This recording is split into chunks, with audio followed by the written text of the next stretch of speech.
Two men sit in the back of a taxi hurtling through New York. They're talking about writing. As they pass Park Avenue, they come to an agreement. One of them will take the title of best science writer in the world, and the other will take the title of greatest science fiction writer in the world. The greatest science writer is Isaac Asimov, and the greatest science fiction writer is Arthur C. Clarke.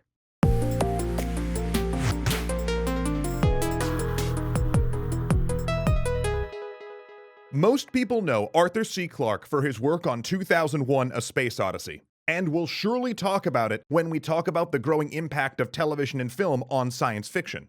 But here, we're going to talk about his earlier work, the novels that made him the final step towards modernity. While Heinlein and Asimov popularized the genre, broke out of the pulp mold, and laid the foundation for much of the work to come, it's Clarke's writing that feels both stylistically and tonally like something that could be published today. He may not have the poetry of Bradbury, who we'll talk about as the precursor for new wave sci-fi, but he's willing to let sci-fi be conceptually poetic, dealing with transcendence and the apotheosis of evolution. What life might become if it were so far advanced we could not distinguish it from the gods. His career begins like most of the other Golden Age greats, working with Astounding Stories and Campbell's editorial oversight.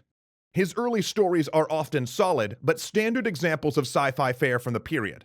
Tightly focused stories centering around a single idea with a reveal or a twist at the end.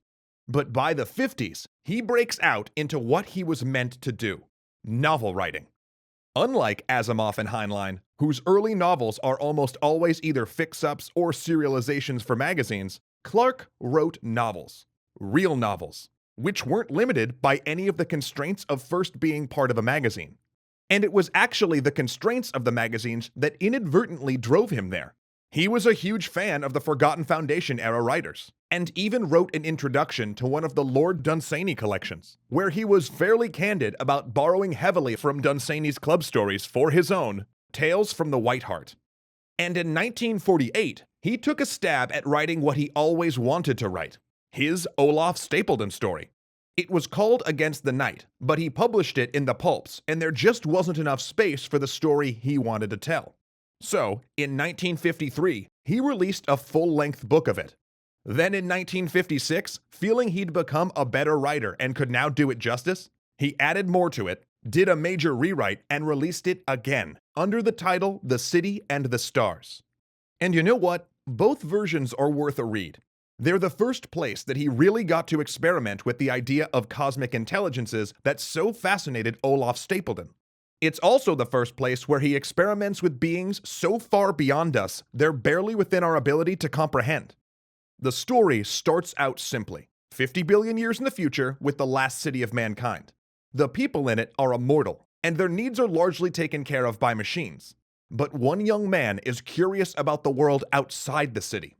I won't spoil too much, but his adventure there involves an exploration of a totally different way of life, the discovery of an ancient religion awaiting the return of the Great Ones from space, and finally, a journey to understand the true secrets of the past that leads to the discovery of not one, but two different paths that the apotheosis of human progress might take. And this is hugely important, because it brings the mystic or spiritual elements back into sci-fi, an element that had largely been lost in the hard, practical writing of the Golden Age. It made sci-fi once again ask the biggest questions, the philosophical questions, rather than merely the human ones. It brought sci-fi back to wrestling with the question of the purpose of life, not on an individual level, but on a cosmic one. The City and the Stars, though, is just the beginning. It's the nascent steps towards the idea that Arthur C. Clarke will pursue his entire career. 2001 will be him revisiting this theme in force, trying to use the storytelling of cinema to get a different angle, a different vector into exploring the unknowable. Time and time again, he'll return to this fundamental theme, questioning if there's a purpose to the universe, a purpose to humanity, or if there's anything so much grander than us out there that we can only get a glimpse of it, only understanding it from its after effects, the traces on the small part of existence we could know.